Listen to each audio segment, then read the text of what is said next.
Hello friends, my self Shashi Sidana. और आज जो टॉपिक मैं लेकर आ रहा हूँ वर्ल्ड ज्योग्राफी का एक टॉपिक है, बहुत ही इम्पोर्टेंट टॉपिक, वैश्विक पवन तंत्र। वैश्विक पवन तंत्र, हमारे यहाँ जो पवनें चलती हैं विश्व के अंदर, वो किस प्रकार से फ्लो करती हैं, किस प्रकार से बहती हैं, किस प्रकार से चलती हैं। वर्ल्ड ज्योग्राफी का एक इम्पोर्टेंट टॉपिक है, लेकिन वैश्विक पवन तंत्र तक पहुंचने से पहले हमें पृथ्वी के कटिबंधीय क्षेत्रों के बारे में पता होना चाहिए कि पृथ्वी में कौन कौन से कटिबंध हैं। कटिबंध एक पर्टिकुलर एरिया होता है जहां ऑलमोस्ट सेम जलवायु होती है, तो वो कटिबंध होता है। तो पृथ्वी में कितने कटिबंधीय क्षेत्र हैं और उनका वायुदाब क्या है, इस टॉपिक को आज हम डिस्कस करेंगे। बेसिकली मैं साइंस स्ट्रीम से हूँ, केमिस्ट्री सब्जेक्ट है मेरा, लेकिन थोड़ा इंटरेस्ट है जनरल नॉलेज के अंदर, तो उसी से रिलेटेड मैंने एक वीडियो डाला है आज। तो वीडियो को एंड तक देखें, अगर आपको अच्छा लगता है तो शेयर करें और मेरे चैनल को सब्सक्राइब करें। शेयर ज़्यादा से ज़्यादा करें ताकि जो स्टूडेंट्स कोचिंग तक नहीं पहुंच पाते, महंगे कोचिंग संस्थानों तक, वो इजीली बेनिफिट ले सकें। तो टॉपिक जो आज हम डिस्कस कर रहे हैं, पृथ्वी के विभिन्न कटिबंधीय क्षेत्र में उनका वायुदाब। सबसे पहली बात मैं करूंगा वायुदाब की। तो वायुदाब क्या है? वायुदाब क्या है, ये मान लें आप पृथ्वी है, इसके ऊपर वायु है, तो वायु जो पृथ्वी पर दाब डाल रही है उसी दाब को हम वायु दाब कहते हैं। तो पृथ्वी के एकांक क्षेत्रफल पर वायु द्वारा डाला जाने वाला दाब वायु दाब या वायुमंडलीय दाब कहलाता है। तो पृथ्वी के एकांक क्षेत्रफल पर वायु द्वारा डाला जाने वाला दाब, नाम बता रहा है वायु दाब, यानी वायु द्वारा डाला जाने वाला दाब। और सबसे पहले इसका जो अध्ययन है वो ओट्टोपैन या ओट्टोपान गैरिक ने किया था। तो वायुदाब का सर्वप्रथम अध्ययन किया था ओट्टोपान गैरिक ने। और वायुदाब मापने का जो उपकरण होता है या जो यंत्र होता है वो होता है बैरोमीटर। वायुदाब मापने का जो उपकरण है वो बैरोमीटर भी दो प्रकार के होते हैं, एक मरकरी और एक एनेरॉइड। एक मरकरी बैरोमीटर होता है और एक एनेरॉइड बैरोमीटर होता है जिसमें कोई द्रव नहीं भरा होता। एनेरॉइड जो होता है वो निद्रव बैरोमीटर होता है, और एक मरकरी बैरोमीटर होता है जिसमें लिक्विड फॉर्म में पारा जो होता है वो द्रव धातु है, तो उसमें द्रव भरा होता है। एक तो द्रव भरा होता है जो कि मरकरी बैरोमीटर है, एक बिना द्रव का होता है, तो निद्रव बैरोमीटर बोलते हैं उसको, एनेरॉइड बैरोमीटर। और वायुदाब मापने की जो इकाई है वो है पास्कल या बार। पास्कल या बार, वायुदाब मापने की जो इकाई है पास्कल या बार। पास्कल या बार में वायुदाब मापा जाता है। अब बात करें अपने, तो समुद्र तल पर औसत वायुमंडलीय दाब कितना होता है? 76 सेमी Hg यानी पारा। तो 76 सेमी पारे के दाब के बराबर समुद्र तल पर जो औसत वायुदाब नापा गया है वो 76 सेमी Hg, या आप कह सकते हैं 1013 मिली बार के ऑलमोस्ट बराबर होता है। एग्जैक्ट देखें तो 1013.25 होता है एग्जैक्ट, लेकिन 1013 मिली बार बोलते हैं अपने जनरली समुद्र तल पर जो औसत वायुमंडलीय दाब है। अब वायुदाब को कौन कौन से कारक प्रभावित करते हैं? कटिबंध पर लेकर चलूँगा मैं भी आपको, लेकिन उससे पहले वायुदाब को कौन कौन से कारक प्रभावित करते हैं वो देखें आप। तो सबसे पहली बात आती है इसमें स्थान की, पृथ्वी के गुरुत्वीय केंद्र से क्या स्थिति है। गुरुत्वीय केंद्र से स्थिति, किसी भी स्थल की पृथ्वी के गुरुत्वीय केंद्र से क्या स्थिति है उस पर डिपेंड करता है ये वायुदाब। गुरुत्वीय केंद्र, गुरुत्वाकर्षण क्या होता है? या गुरुत्व क्या होता है? पृथ्वी में किसी भी वस्तु को अपनी ओर खींचने का जो बल है वो गुरुत्वीय बल है। किसी भी वस्तु को पृथ्वी अपनी ओर खींच सकती है, उससे हम गुरुत्वीय बल के नाम से जानते हैं। और जहाँ गुरुत्वीय बल ज़्यादा होगा या जहाँ गुरुत्वाकर्षण ज़्यादा होगा वहाँ वायु दाब भी ज़्यादा होगा। क्यों? क्योंकि पृथ्वी जो है वो वायु को भी अपनी ओर खींच लेगी। जैसे सपोज सबसे ज़्यादा गुरुत्वाकर्षण जो पृथ्वी का देखा गया वो ध्रुवों पर देखा गया। पृथ्वी का ध्रुवों पर गुरुत्वाकर्षण बहुत ज़्यादा होता है। तो पृथ्वी क्या करती है? सारी वायु को ध्रुवों की ओर खींच लेती है। ये नीचे वाला दक्षिणी ध्रुव है और ऊपर वाला उत्तरी ध्रुव है। तो पृथ्वी क्या करती है? वायु को ध्रुवों की ओर खींच लेती है, जिससे ध्रुवों पर वायु दाब बढ़ जाता है। तो गुरुत्वीय केंद्र, तो पृथ्वी का जो गुरुत्वीय केंद्र है या जो गुरुत्वाकर्षण है वो ध्रुवों पर ज़्यादा होता है। इसलिए पृथ्वी जो होती है वो वायु को ध्रुवों की ओर खींचती है, इसलिए ध्रुवों पर वायु दाब अधिक होता है। और विषुवत रेखा या भूमध्य रेखा पर गुरुत्वाकर्षण सबसे कम होता है। ये भूमध्य रेखा है जो पृथ्वी को दो बराबर भागों में बांटती है। तो यहाँ जो गुरुत्वाकर्षण होता है वो सबसे कम होता है, इसलिए यहाँ वायु दाब भी बहुत कम होता है। तो भूमध्य रेखा पर वायु दाब कम होता है क्योंकि वहाँ गुरुत्वाकर्षण कम होता है, और ध्रुवों पर वायु दाब ज़्यादा होता है क्योंकि वहाँ गुरुत्वाकर्षण ज़्यादा होता है। तो गुरुत्वीय केंद्र से किसी स्थान की स्थिति क्या है? अगर कोई स्थान ध्रुवों के आसपास है तो वहाँ वायु दाब ज़्यादा होगा, और अगर कोई स्थान भूमध्य रेखा के आसपास है तो वहाँ वायु दाब कम होगा। दूसरा, समुद्र तल से ऊंचाई। समुद्र तल से ऊंचाई पृथ्वी की सतह के निकट, जैसे ये पृथ्वी है मान लें, तो पृथ्वी की जो सतह है, ये मान लें पृथ्वी हो गई। पृथ्वी की जो सतह है बिल्कुल इसके निकट जो है वायु दाब ज़्यादा होता है। पृथ्वी की सतह के निकट वायु दाब ज़्यादा होता है। और जैसे जैसे हम ऊपर उठते जाते हैं पृथ्वी की सतह के ऊपर, जैसे जैसे हम पृथ्वी की सतह के ऊपर उठते जाते हैं वैसे वैसे वायु दाब जो है कम होता जाता है। तो ऊंचाई पर अपने जानते हैं ऊंचाई पर वायु दाब जो होता है वो कम होता है। तो समुद्र तल से जैसे जैसे ऊंचाई बढ़ती है वैसे वैसे वायु दाब जो होता है वो कम होता जाता है। और सबसे ज़्यादा वायु दाब जो होता है वो समुद्र तल पर ही मापा गया है। समुद्र तल से ऊंचा जैसे जैसे उठते जाते हैं हम वैसे वैसे वायु दाब कम होता जाता है। और सामान्यतः माना जाता है कि 10 मीटर की ऊंचाई पर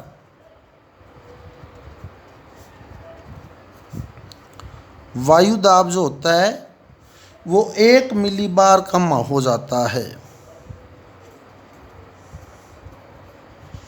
10 मीटर की ऊंचाई पर वायु दाब 1 मिलीबार कम हो जाता है। तो समुद्र तल से जैसे जैसे ऊंचाई बढ़ती जाती है वैसे वैसे वायु दाब जो है वो घटता जाता है। 10 मीटर की ऊंचाई पर वायु दाब में 1 मिलीबार की कमी आती है। उसके बाद तीसरा फैक्टर आता है ताप, जो सबसे इम्पोर्टेंट रोल प्ले करता है। ताप, जहाँ टेम्परेचर ज़्यादा होता है वहाँ वायु दाब कम होता है। तो जैसे जैसे टेम्परेचर बढ़ेगा, जैसे जैसे टेम्परेचर बढ़ेगा, ये बढ़ने का साइन दिखाया मैंने, जैसे जैसे टेम्परेचर बढ़ रहा है, टेम्परेचर हाई हो रहा है, वैसे वैसे वायु दाब कम होगा। क्यों? एक सिंपल सा एग्जांपल लें अपने, तो पानी को गर्म करते हैं जब अपने, तो क्या होता है? पानी भाप बनकर ऊपर उठ जाता है। तो पानी का ताप बढ़ता है तो पानी ऊपर उठ जाता है। ऐसे ही जब वायु का ताप बढ़ेगा तो वायु भी ऊपर उठ जाएगी। तो जो गर्म स्थान होते हैं वहाँ की वायु जो होती है वो ऊपर उठ जाती है हल्की होकर। जैसे ये मान लें पृथ्वी है, अब यहाँ मान लो दोनों स्थानों पर पूरी वायु है, दोनों स्थान पर वायु थी, पूरी बराबर वायु थी। मान लें, एक बार क्लियर कर दूंगा आपको मैं अभी, ये दोनों स्थानों पर बराबर वायु थी। अब मान लो ये तो था ठंडा एरिया और ये था गर्म एरिया। ये ठंडा एरिया था, ये गर्म एरिया था। अब जो गर्म एरिया था उसकी वायु जो होती है वो हल्की होकर ऊपर उठ जाती है। गर्म एरिया की वायु हल्की होकर ऊपर उठ जाती है, इसलिए वहाँ वायु दाब जो होता है वो कम हो जाता है। और ठंडे एरिया में वायु दाब उतना ही रहता है। ठंडे एरिया में तो वायु उतनी ही रही, लेकिन गर्म एरिया की वायु क्या हुआ? हल्की होकर ऊपर उठ गई। एक सिंपल सी बात ध्यान रख लें कि पानी जो होता है ताप बढ़ाने पर वो भी गर्म होता है और भाप बनकर ऊपर उठ जाता है। ऐसे ही वायु भी हल्की होकर ऊपर उठ जाती है। तो जो गर्म था वो अब खाली हो चुका है,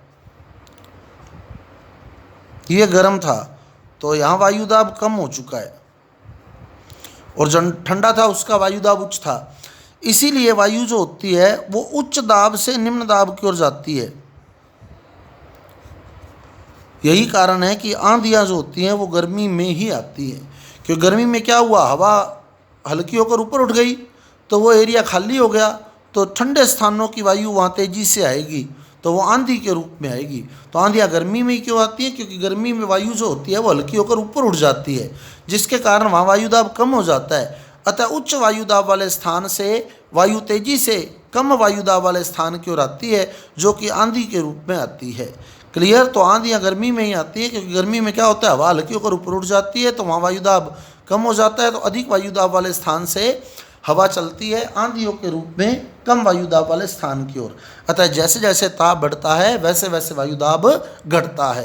तो ताप बढ़ने पर वायुदाब घटता है। तो ये वायुदाब को प्रभावित करने वाले कुछ कारक। अब हम देखें कटिबंधीय क्षेत्र।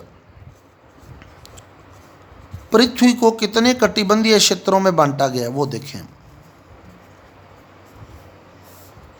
कटिबंधीय क्षेत्र, तो पृथ्वी जो है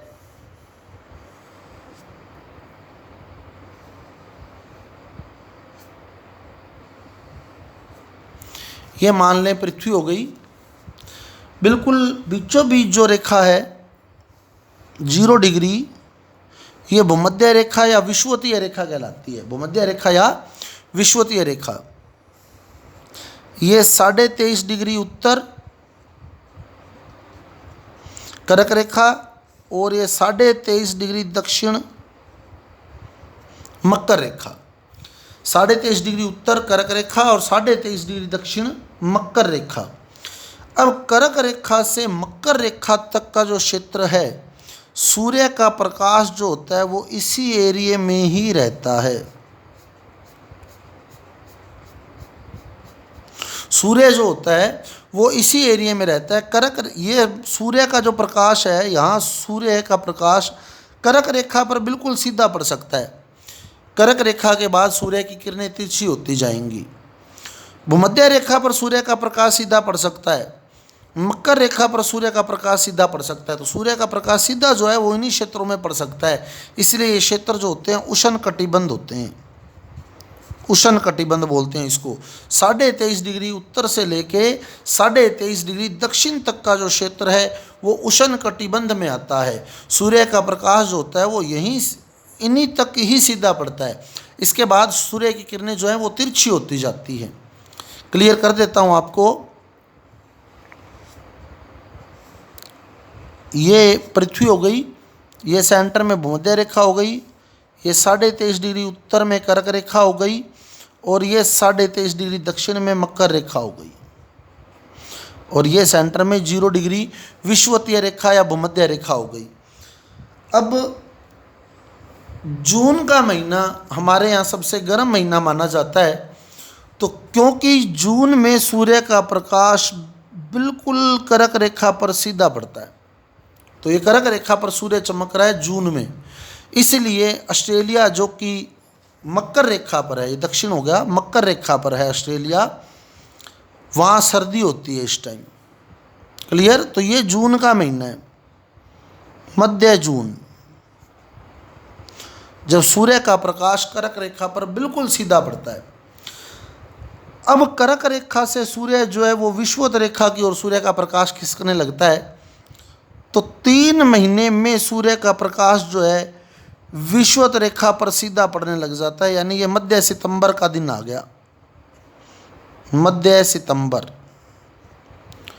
मध्य सितंबर पर विषुवत रेखा पर सूर्य का प्रकाश जो है वो बिल्कुल सीधा पड़ता है। तो आपको ध्यान होगा 21 या 22 सितंबर जो है वो दिन और रात बराबर होते हैं, क्योंकि सूर्य का प्रकाश वहाँ बिल्कुल सीधा पड़ रहा होता है, बिल्कुल पृथ्वी के सेंटर में, तो दिन और रात की अवधि बिल्कुल बराबर हो जाएगी।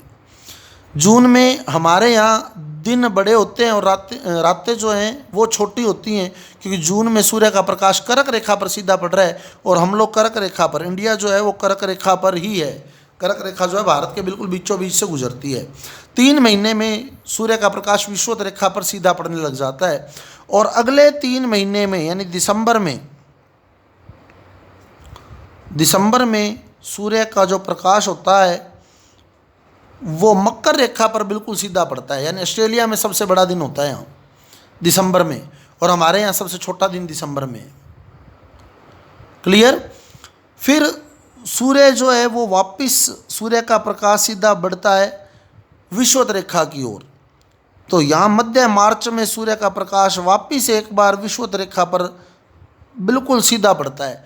तो 21 या 22 मार्च जो है तब भी दिन और रात की अवधि बराबर होती है। क्लियर। तो दिन रात की अवधि बराबर होगी मार्च और सितंबर में। हमारे यहाँ बड़ा दिन होगा जून में, और हमारे यहाँ सबसे छोटा दिन होगा दिसंबर में, क्योंकि दिसंबर में सूर्य का प्रकाश यहाँ पड़ रहा है। तो ये 3-3 महीने के अंतराल में सूर्य का प्रकाश जो है वो इन रेखाओं पर सीधा पड़ता है। जून में यहाँ, फिर सितंबर में यहाँ, फिर दिसंबर में यहाँ, फिर मार्च में यहाँ, फिर जून में यहाँ, फिर सितंबर में यहाँ, फिर दिसंबर में यहाँ। तो सूर्य का प्रकाश जो है वो इसी एरिया में सीधा पड़ता है बिल्कुल, इसलिए ये एरिया जो है वो उष्ण कटिबंध है। क्लियर। तो ये उष्ण कटिबंध है, 23.5 डिग्री उत्तर से लेकर 23.5 डिग्री दक्षिण तक का क्षेत्र उष्ण कटिबंध। और ध्रुव जो है वो 90 डिग्री पर है।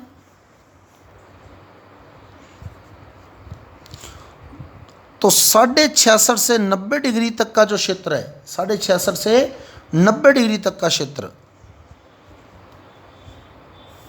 चाहे वो उत्तर हो चाहे वो दक्षिण हो, 66.5 से 90 डिग्री तक का जो क्षेत्र है वो होता है ध्रुवीय कटिबंध। यह ध्रुवीय कटिबंध है, ध्रुवीय कटिबंध, ध्रुवीय कटिबंध 66.5 से 90 डिग्री तक का क्षेत्र। अब सेंटर में 45 डिग्री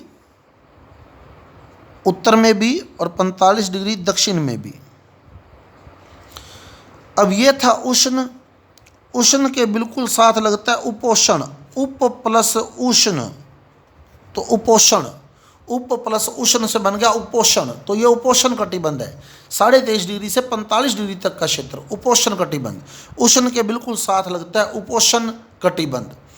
तो ये उपोष्ण कटिबंध है, 23.5 डिग्री से 45 डिग्री तक का क्षेत्र। और 45 से 66.5 डिग्री तक का जो क्षेत्र है वो उपध्रुवीय है, उपध्रुवीय है। और फिर 66.5 से 90 डिग्री तक जो क्षेत्र है वो है ध्रुवीय। ध्रुवीय, ध्रुवीय, ध्रुवीय के बिल्कुल साथ उपध्रुवीय, उपध्रुवीय के बीचों बीच उष्ण, उष्ण के साथ उपोष्ण।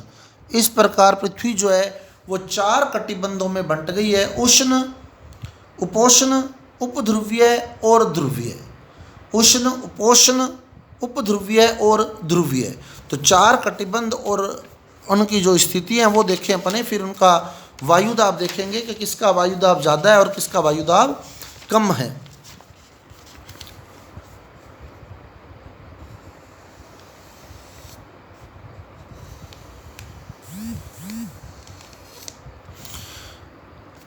पहले तो ये पृथ्वी हो गई। अब 23.5 डिग्री उत्तर से 23.5 डिग्री दक्षिण उष्ण कटिबंध का क्षेत्र है, यानी कर्क रेखा से मकर रेखा तक के बीच का स्थान। पहले तो विषुवत रेखा 0 डिग्री, 23.5 डिग्री, 23.5 डिग्री उत्तर में भी और दक्षिण में भी, ये होगा उष्ण कटिबंध। उष्ण कटिबंध। अब 23.5 डिग्री से लेकर और 45 डिग्री तक, चाहे वो उत्तर हो चाहे वो दक्षिण हो, उपोष्ण कटिबंध है। उपोष्ण कटिबंध 23.5 डिग्री से लेकर 45 डिग्री तक, चाहे वो उष्ण, चाहे वो उत्तर में हो और चाहे वो दक्षिण में हो।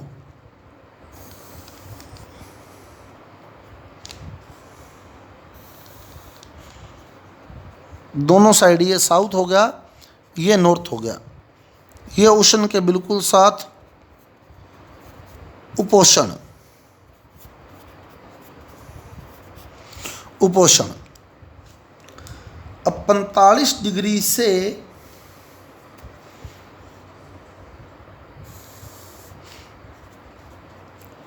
66.5 डिग्री, चाहे वो उत्तर में हो और चाहे वो दक्षिण में हो, ये हो गया उपध्रुवीय।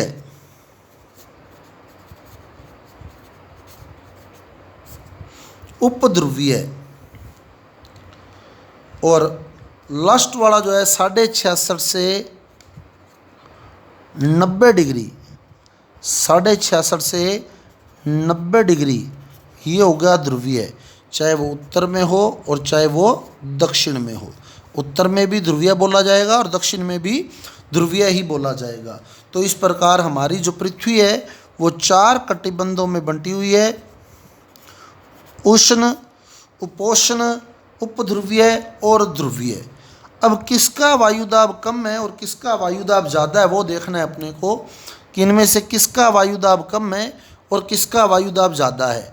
पवनें जो है वो उसी वायुदाब के हिसाब से बहती हैं। तो पहले तो अपने वायुदाब डिस्कस करेंगे, फिर पेटियां आती हैं वायुदाब पेटियां, पहले इनका वायुदाब, फिर कल अपने आगे डिस्कस करेंगे इसको। अब ये क्लियर कर रहा हूँ मैं आपको कि किसका वायुदाब कम है, किसका वायुदाब ज़्यादा है। जहाँ वायुदाब ज़्यादा होगा वहाँ मैं डार्क करूँगा, जहाँ वायुदाब कम रहेगा वहाँ हल्का छोड़ूंगा, खाली छोड़ूंगा, ब्लैंक छोड़ूंगा। उष्ण कटिबंध जो है इसका जो वायुदाब होता है ये निम्न होता है, निम्न वायुदाब।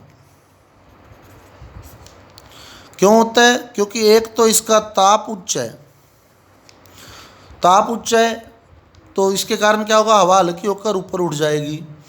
दूसरा, यहाँ पृथ्वी का अपकेंद्री बल लगता है।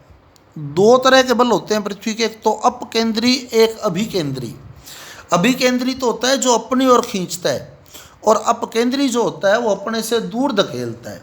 एक तो होता है अभिकेंद्री और एक होता है अपकेंद्री। तो विषुवत रेखा के आसपास पृथ्वी का जो बल होता है वो अपकेंद्री बल होता है। अपकेंद्री बल के कारण पृथ्वी क्या करती है, यहाँ जो हवा होती है इसको अपने से दूर, जैसे मान लो यहाँ हवा थी, पृथ्वी इसको अपने से दूर धकेल देती है। क्लियर? अपकेंद्री बल होता है दूर धकेलने वाला, और अभिकेंद्री बल होता है अपनी ओर खींचने वाला। अभिकेंद्री तो होता है जो अपनी ओर खींचता है, और अपकेंद्री जो अपने से दूर धकेलता है। अपकेंद्री दूर धकेलेगा, अभिकेंद्री अपनी ओर खींचेगा। तो पृथ्वी का यहाँ अपकेंद्री बल लगता है, अपकेंद्री बल जो अपने से दूर धकेलता है। तो जब हवा को यहाँ से पृथ्वी दूर धकेल देगी तो यहाँ वायुदाब कम हो जाएगा। दूसरा, यहाँ ताप उच्च है, ताप उच्च है तो हवा हल्की होकर ऊपर उठ जाएगी। क्लियर? तो दो बातों के कारण, इन 2 बातों के कारण उष्ण कटिबंध में वायुदाब कम होता है। तो अगर हमसे पूछ लेते हैं कि उष्ण कटिबंध में वायुदाब कम होने का कारण है, तो उसका कारण है एक तो ताप का उच्च होना, दूसरा पृथ्वी का अपकेंद्री बल लगना। अपकेंद्री बल क्या? अपकेंद्री बल जिसके कारण हवा जो है वो बाहर की ओर धकेली जाती है। तो जब हवा बाहर की ओर धकेली गई यहाँ से, तो कॉमन सी बात है वो हवा यहाँ आकर इकट्ठी हो गई इस क्षेत्र में। तो जो हवा पृथ्वी ने धकेली थी इधर से, क्लियर? तो हवा यहाँ से धकेली गई इस कटिबंध से, उष्ण कटिबंध से जो हवा धकेली गई वो साथ वाले कटिबंध में जाकर जमा हो गई उपोष्ण कटिबंध में। तो उपोष्ण कटिबंध में वायुदाब बढ़ गया। क्लियर? तो उष्ण कटिबंध से जो हवा धकेली गई वो कहाँ जमा हुई? उपोष्ण में जाकर। तो उपोष्ण कटिबंध में क्या हुआ? वायुदाब बढ़ गया। क्लियर? तो उष्ण कटिबंध में या विषुवत रेखा के आसपास पृथ्वी का अपकेंद्रण बल अधिक होने के कारण जो वायु उस क्षेत्र से बाहर धकेली गई थी वो उपोष्ण कटिबंध में आकर जमा होने लगती है। इस कारण उपोष्ण कटिबंध का जो वायुदाब होता है वो बढ़ जाता है। दूसरा, यहाँ ताप ज़्यादा था, ताप ज़्यादा था तो हवा हल्की होकर ऊपर उठी, तो ये हवा यहाँ से हल्की होकर कहाँ उठी? ऊपर। अब इधर सूर्य की किरणें तिरछी हो गई तो वही हवा वापस नीचे आ गई इस साइड, क्योंकि यहाँ ताप ज़्यादा है, यहाँ ताप कम हो गया। ताप कम हो गया तो ताप ज़्यादा था तो हवा ऊपर उठी, और ताप कम हुआ तो हवा नीचे आ गई। तो इस क्षेत्र में वायुदाब बढ़ गया। तो 2 कारणों से इस क्षेत्र में वायुदाब बढ़ा। एक तो सूर्य की किरणें तिरछी हो गई, तिरछी होने के कारण जो साथ वाले कटिबंध से वायु ऊपर उठी थी वो नीचे आ गई। दूसरा, अपकेंद्री बल अधिक होने के कारण जो हवा बाहर की ओर धकेली गई थी वो उपोष्ण कटिबंध में आकर जमा हो गई। अतः उपोष्ण कटिबंध का जो वायुदाब है वो बढ़ जाता है। तो उपोष्ण कटिबंध में वायुदाब क्या हो गया? उच्च हो गया।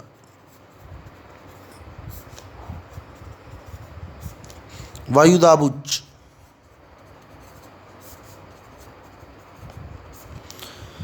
अब आता है उपध्रुवीय कटिबंध।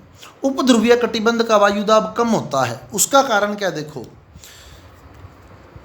हमने पहले डिस्कस किया था कि ध्रुवों पर गुरुत्वाकर्षण बल बहुत अधिक होता है। गुरुत्वाकर्षण में क्या है, पृथ्वी अपनी ओर खींचती है, इसी को हम अभिकेंद्री बल नाम भी दे सकते हैं,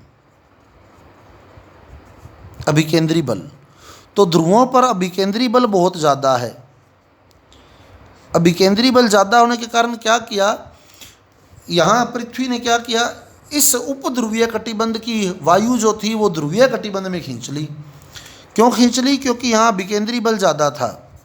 तो जो उपध्रुवीय कटिबंध की वायु थी वो भी किधर आ गई, ध्रुवीय कटिबंध में आ गई। तो ध्रुवीय कटिबंध का वायुदाब बढ़ गया।